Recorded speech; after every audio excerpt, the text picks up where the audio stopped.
हाँ तो रोहते इस वीडियो के अंदर हम एलिगेंस इंटीरियर्स के आईपीओ के बारे में बात करेंगे और जानेंगे कि इस आईपीओ के अंदर आपको अप्लाई करना चाहिए या नहीं। चलिए शुरू करते हैं।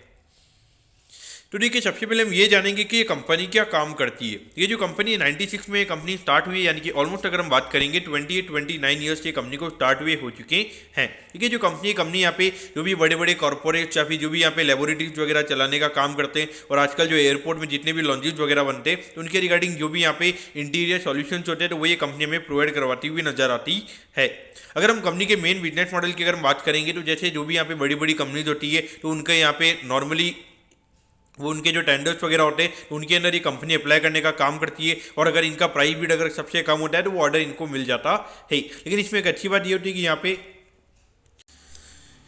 पे जो टेंडर्स वगैरह होते हैं वो यहाँ पे प्राइवेट कंपनी देने का काम करती है, तो वहाँ पे पेमेंट वगैरह में इतना ज़्यादा दिक्कत वहाँ पे कंपनी को मेरे हिसाब से नहीं होता होगा, क्योंकि अगर गवर्नमेंट बॉडीज अगर यहाँ पे ये कंपनी को अगर काफ़ी ज़्यादा यहाँ पे उनसे ऑर्डर्स अगर आ रहे होते हैं तो वहाँ पे कहीं ना कहीं पेमेंट को रिगार्डिंग वहाँ पे काफ़ी ज़्यादा इश्यूज यहाँ पे होते हैं। लेकिन उसके अगर हम अगर हम नेगेटिव फैक्टर की अगर हम यहाँ पे बात करेंगे तो यहाँ पे जब कंपनी ये लगातार अपने जो टेंडर्स वगैरह जब ये कंपनी अनाउंस करती है तो वहाँ पे डेफिनेटली उनका फोकस ये रहता है कि यहाँ पे सबसे कम रेट में कौन करके दे रहा है। तो उस पॉइंट ऑफ व्यू से अगर हम देखेंगे तो बियॉन्ड पॉइंट यहाँ पे कंपनी के पास में यहाँ पे प्राइसिंग पावर नजर नहीं आती है, तो वो एक थोड़ा नेगेटिव फैक्टर हमें यहाँ पे कंपनी का नजर आता है। और उसके अगर हम बात करेंगे अभी करंटली कंपनी के परमानेंट एम्प्लॉयज की अगर हम बात करेंगे अराउंड 63 लोग हमें यहाँ पे कंपनी के अंदर काम करते हुए नजर आते हैं, और इसके अलावा यहाँ पे थोड़े कॉन्ट्रैक्ट बेसिस पे अराउंड 380% हमें यहाँ पे ये कंपनी के अंदर काम करते हुए नजर आते हैं। अब अगर हम कंपनी के ऑब्जेक्टिव के बारे में अगर हम बात करेंगे तो कंपनी के ऑब्जेक्टिव हमें यहाँ पे कोई ज़्यादा यहाँ पे खास यहाँ पे नजर नहीं आते। कुछ लोन्स वगैरह यहाँ पे कंपनी ने लिए हुए हैं तो उसको यहाँ पे कंपनी को रीपे करना है, तो उसी के रिगार्डिंग ये फंड में यहाँ पे यूज होता हुआ नजर आएगा। और बाकी अगर हम बात करेंगे तो वर्किंग कैपिटल के रिक्वायरमेंट के रिगार्डिंग, यानी कि जो इंटीरियर सॉल्यूशन वगैरह और थोड़ा इंजीनियरिंग के रिगार्डिंग जो ये कंपनी काम करवाती है तो उसके रिगार्डिंग जो वर्किंग कैपिटल के जो रिक्वायरमेंट होंगे तो उसको फुलफिल हमें यहाँ पे ये कंपनी करते हुए नजर आएगी।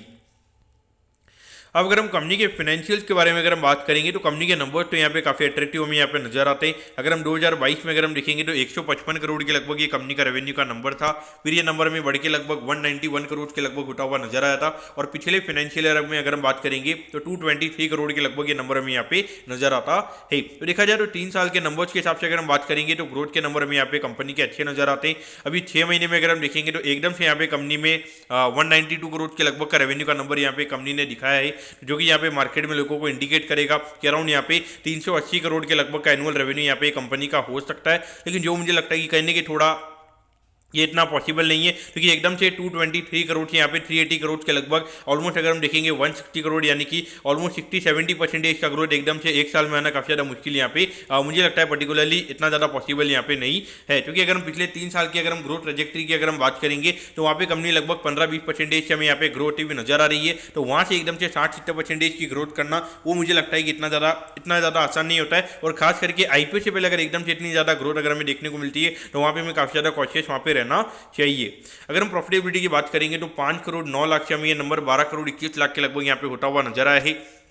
और अभी 6 महीने में 9 करोड़ 53 लाख के लगभग का प्रॉफिट यहाँ पे कंपनी ने कमाया, जो कि इंडिकेट कर रहा है कि पूरे साल में लगभग 18-19 करोड़ के लगभग का प्रॉफिट का नंबर हमें यहाँ पे ये कंपनी का होता हुआ नजर आ सकता है।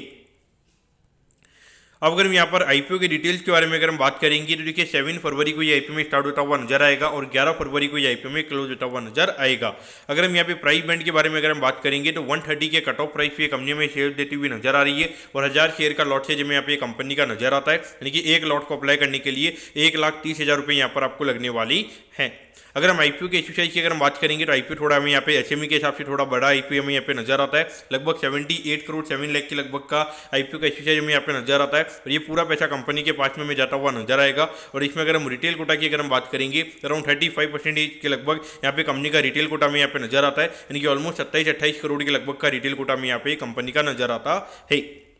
अगर हम लिस्टिंग की अगर हम बात करेंगे तो एनएससी के एसएमई प्लेटफॉर्म पे ये कंपनी में लिस्ट होती हुई नजर आएगी। अब अगर हम यहाँ पर आईपीओ के टाइम टेबल के बारे में अगर हम बात करेंगे तो 12 तारीख को आपको पता चल जाएगा कि आपको अलॉटमेंट मिला ही, अगर अलॉटमेंट नहीं मिलता तो 13 तारीख को रिफंड मिल जाएगा, और 13 तारीख को आपके डीमेट अकाउंट में शेयर आ जाएंगे अगर आपको अलॉटमेंट मिलता ही, और 14 तारीख को ये कंपनी में लिस्ट होती हुई नजर आएगी।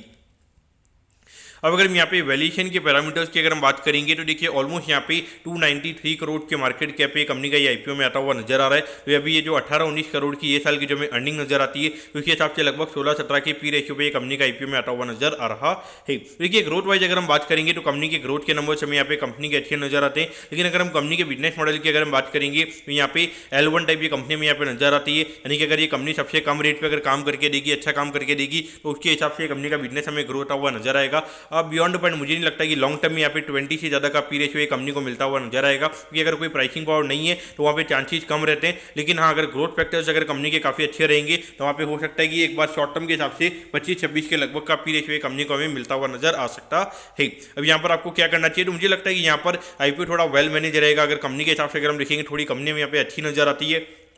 तो अगर आपको लिस्टिंग इनके पॉइंट से अगर ये आईपीओ को अप्लाई करना है तो मेरे हिसाब से अप्लाई यहाँ पे किया जा सकता है। लॉन्ग टर्म के हिसाब से मेरे हिसाब से अवॉइड करना चाहिए, क्योंकि मुझे लगता है कि लिस्टिंग पे ये कंपनी अराउंड 30-40% के प्रीमियम पे ये कंपनी खुल जाएगी, तो वहाँ पे लगभग 20 to 23 टाइम्स के लगभग ये कंपनी का पी रेशियो हो जाएगा, तो वहाँ पे इतनी ज़्यादा वैल्यू नहीं रहेगी। तो मेरे पॉइंट से यहाँ पे लिस्टिंग इनके लिए अगर आपको अप्लाई करना है तो मेरे हिसाब से अप्लाई किया जा सकता है। लॉन्ग टर्म के हिसाब से मेरे हिसाब से अवॉइड करना यहाँ पे सही रहेगा। दोस्तों मैं कहता हूँ कि एलिगेंस इंटीरियर्स के आईपीओ के बारे में आपको सब कुछ समझ में आ गया होगा। अगर आपकी कोई भी क्वेरीज है आप कमेंट कीजिए, मैं जरूर आपके कमेंट पर रिप्लाई करूंगा। ओके दोस्तों, thank you, have a nice day.